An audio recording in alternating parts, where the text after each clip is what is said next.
Hello and welcome to Money Matters. I am Folashade Ogurinde.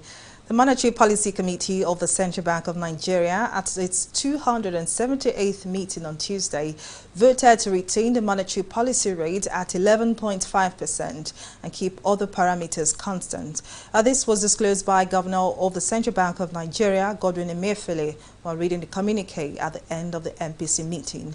At the end of the meeting, Emefiele engaged journalists in a question and answer session where burning economic issues were raised. This next report has the details. After weeks of speculations on whether or not the Monetary Policy Committee will tighten, maintain or loosen Nigeria's monetary parameters, the MPC has left all parameters unchanged. MPC voted 1, to retain MPR at 11.5%, 2, retain asymmetric corridor of plus 100 and minus 700 basis points around the MPR, 3, retain the CRR at 27.5%, and 4, retain liquidity ratio at 30%. The Governor of the Central Bank of Nigeria, Godwin Emefiele, has cleared the air over reports that Nigeria now operates a flexible exchange rate. While briefing newsmen on the decision of the Monetary Policy Committee to retain the MPR at 11.5% and keep other parameters constant, the CBN governor reiterated that the Apex Bank still maintained managed floating, which allows it to intervene in the market occasionally. Nigeria has not changed from its foreign exchange management policies. Nigeria still remains on a managed float. What does the managed float regime mean? That the central bank, being the institution that has a core mandate for foreign exchange management in the country, would run the market, see to how the market operates, depending on its reading about how exchange rate moves in the market, will come from time to intervene in the foreign exchange market. It might interest us to know that since January, the CBN has not intervened in the I&E window. The market has always operated within a band of around close to about 409. In fact, at some point, it attained 412, went to 413, and began to move. And that is where it's supposed to move. Responding to the question of sustained increase in price of rice despite CBN interventions, Emefiele said the CBN has taken proactive measures to ensure decrease in the price of rice in the open market. For those who are enjoying our anchor borrower programs, or those some of our prime anchors that we have some funding in paddy rice, in maize, in sorghum, in different types of crops, we have started to insist that we do not want them to repay us with naira, but that we want to now take hold of those produce, taking at a particular price that we have agreed with the farmers or with the millers, and based on that, we moderate price. In response to reports of scarcity of foreign exchange that persists in money deposits banks, the CBN governor explained that about $80 million are disbursed weekly to DMBs and necessary action would be taken to curb herding of forex. On a weekly basis, the CBN disburses not less than $80 million to the banks, either for PTAs, that's personal travels, or business travels, or payment of school fees. And we have decided, indeed, management will be deciding on how we're going to create a desk, a complaints desk, where you can call us or call some of our people who will respond. Emefiele expressed optimism that MPC's decision to maintain all parameters will improve economic growth and bring down inflation rates by May. Welcome back. Now, joining me on Money Matters today is business analyst Paul Alaje. Thank you very much for joining us on the program. Thank you so very much for having me. Now, let's begin with the outcome of the MPC meeting. The committee voted to retain all parameters in an attempt to create a balance in outcomes. Now, what do you make of that decision? Well, the committee was faced with very tough decisions. You may want to call it a dilemma of sorts. They were to choose between the devil and the DBC. And if you ask for my honest advice, which I put forward, on a number of national dailies before the meeting was that we advised the committee to remain on the fence, not to take any decision. And I'm happy that that was what the committee did at the end of the day. When you look at MPR at 11.5%, which came down from 14% to 13.5%, later to 12.5%, and finally to 11.5%. Yes, Nigeria has challenges with inflation, which has increased to above 17%. When you also look at unemployment above 33.3%, and youth unemployment even higher than that. With unemployment above 20%, we have a lot to worry about. So if the committee have decided to review it by pushing it a bit higher to about 12 or 12.5% or 13%, what you would have witnessed as a result would have been lower inflation but high unemployment. And I'm afraid that the impact of increase in rate may not even show in terms of inflation, because commercial bank will have to reprice their loans, which may not have so much impact on the market. And I don't think this is the way to go. So when you also look at CRR at 27.5% and also liquidity ratio at 30%, I think the Central Bank or Monetary Policy Committee at the time was trying to maintain status quo to watch our weak growth. Recall that growth, as we speak, is 0.11%, which is very, very weak. As a matter of fact, it's no growth. You have population growth rate growing at about 3%, with 0.11% just coming from negative growth. So it only makes sense that we watch what first quarter report will be if it can come out of 0% negative growth rate to about 1.5%, which is approximately 50% of population growth rate. Then we can start saying that maybe Monetary Policy Committee should focus attention on inflation. But more importantly, what is the cause of inflation in Nigeria? What is the cause of inflation?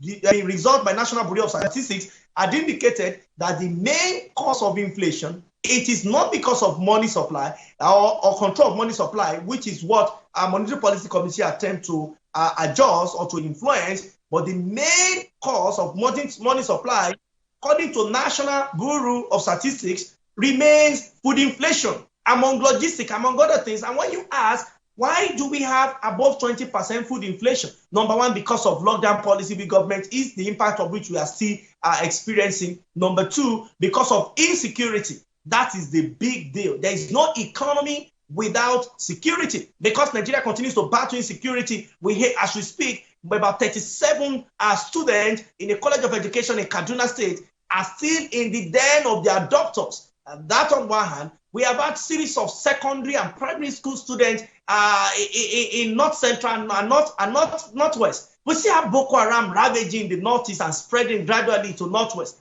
The question is, where do we produce food the most in Nigeria? It is within the Northern Belt, North Central, Northeast, Northwest. So when you continue to see insecurity in the nation, as well as its side effects or its after effects, which of course is food scarcity, this is one of the major issues the CBN governor raised during his press briefing.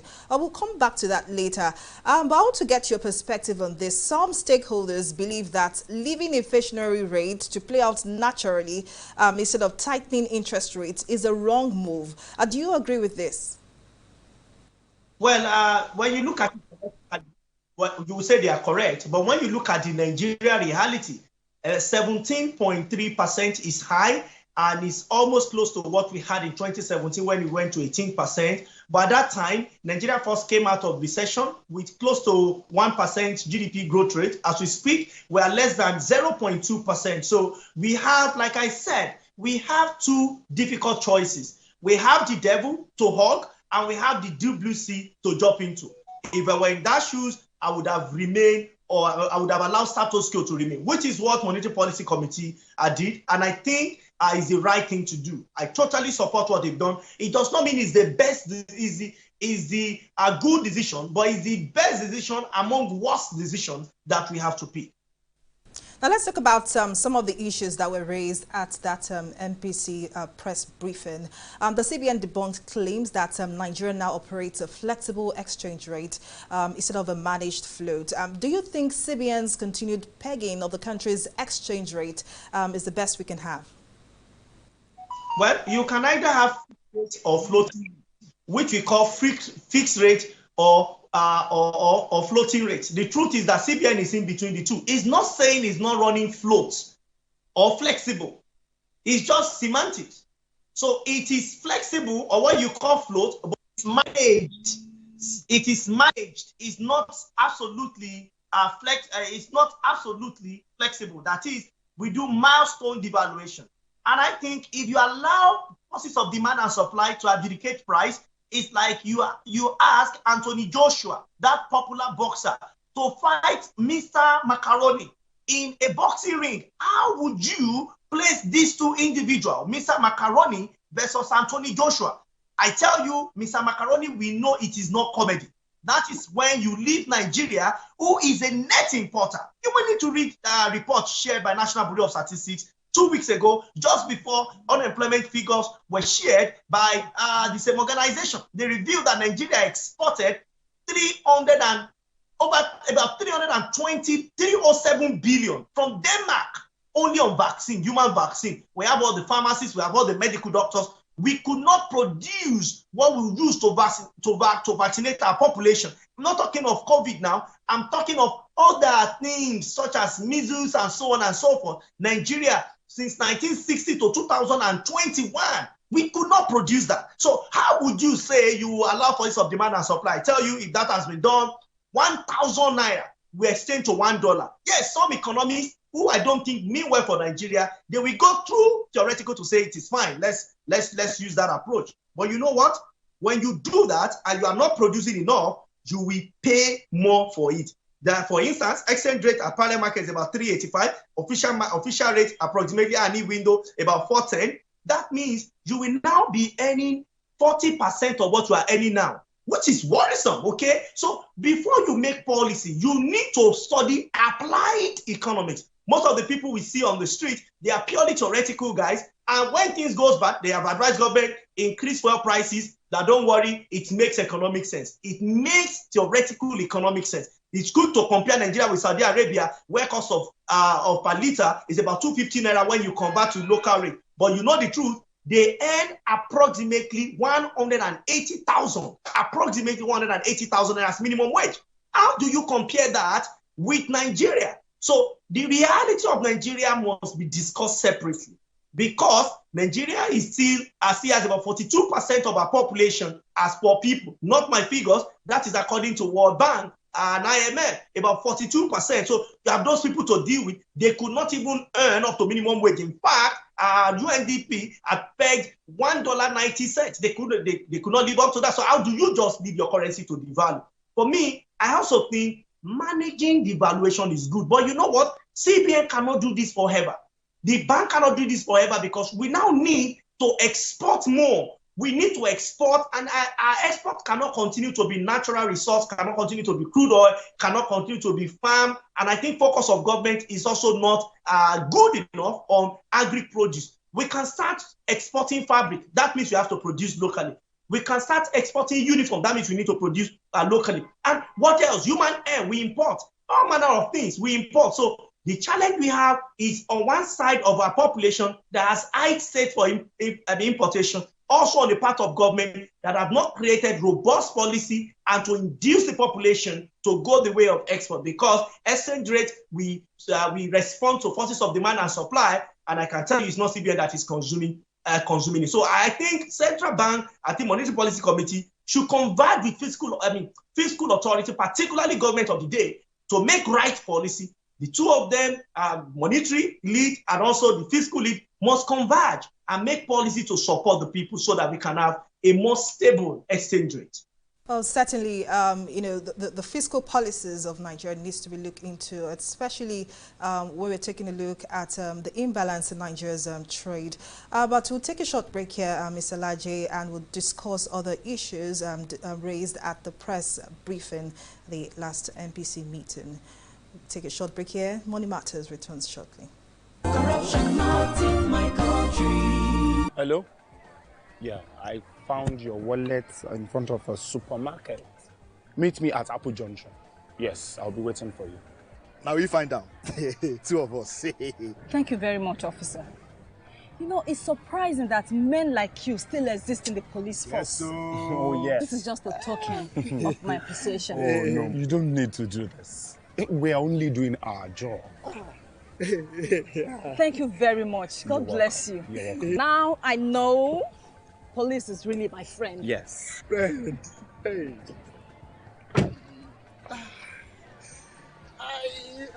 Which came out with this one? I don't understand. You know your problem. You are greedy. I'm a policeman who is doing his job.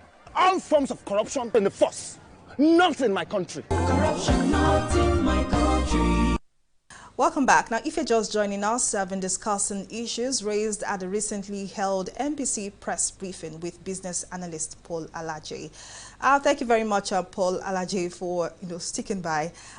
In the CBN's governor's communique, one of the points the CBN governor raised is that for inflationary pressure to go down, there is need to take a look at the recent the hike in insecurity issue, and thankfully you raised that when you were responding to one of my questions. Now, the CBN governor said that the space in insecurity is really creating a big impact on its efforts to create more food for Nigerians. What do you think is the way forward here? Because it seems the government is a bit helpless when it comes to insecurity in Nigeria.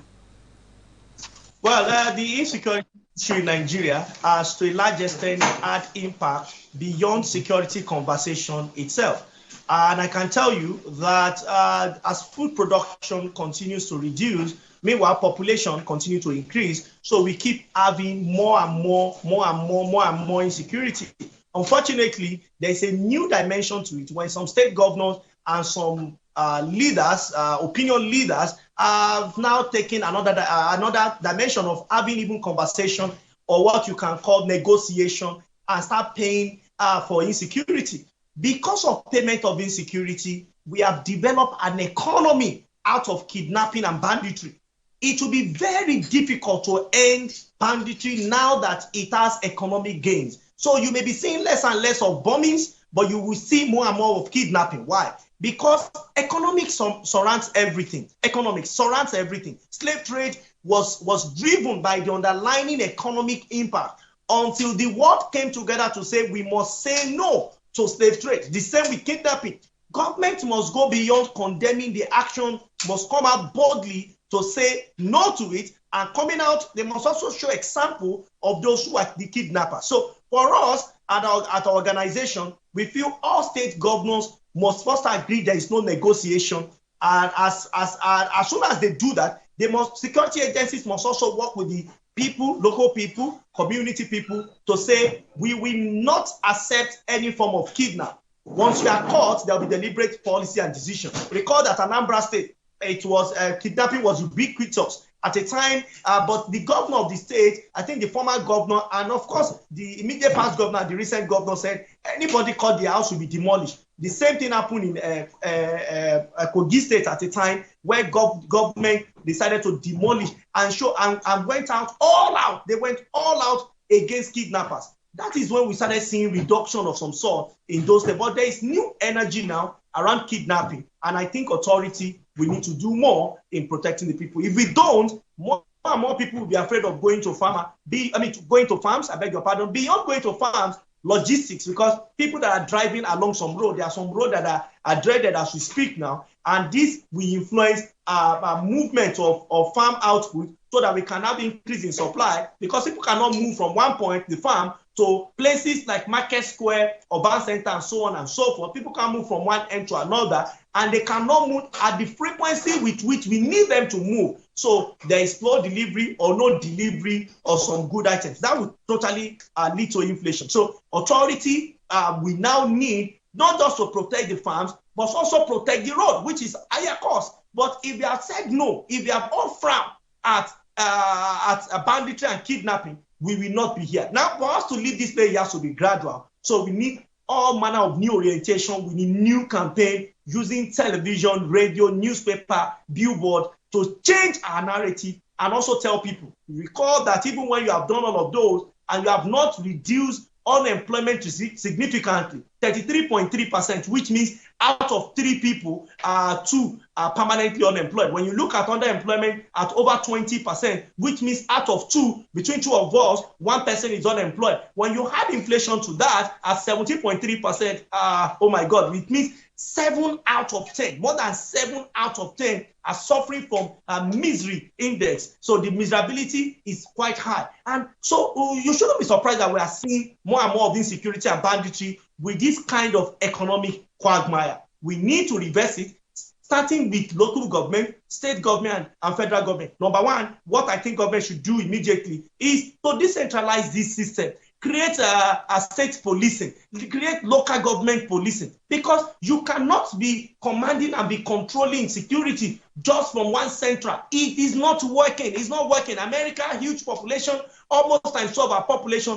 is not using that method. India is not using that method. So Nigeria need to use methods that work for places where you have huge population. We cannot have so small when you compare in percentage with the entire population, so small number of people to protect in terms of civil defense, police, manpower, the military. The number is so insignificant, it's not sufficient. At least we need like times 3 or times 4 of what we have today. And the only way we can do it is when we reduce the burden. So if you must decentralize security system, you must also decentralize economic system. That means coming to Abuja to pick our monies at the end of the month will not be sufficient. It is Abuja that will go to the state to pick the money. That is how corporate organization work. You don't have command and control from center. You see high level of decentralization, and that is why we have seen meaningful growth.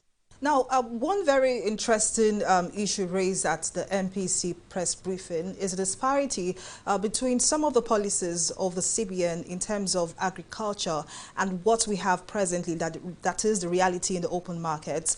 We know that the CBN has invested massively in rice production, but in the open market, the price of rice is still sustained at a very high cost. What do you think is going on? Because this seems to be the normal pattern in Nigeria. Government implements policies and other schemes. But what you see, the reality of the average Nigerian is different from that. What exactly is going on? So what drives rice?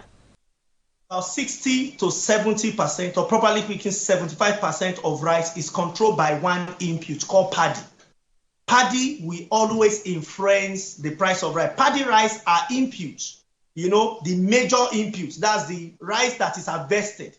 So Nigeria don't have proper storage facility during the season, say wet season period where you have a lot of harvest. The price seems to come down. Then after that, the price keep going up because of storage facility. 2, where these rice are farmed, that is where a lot of security is going on.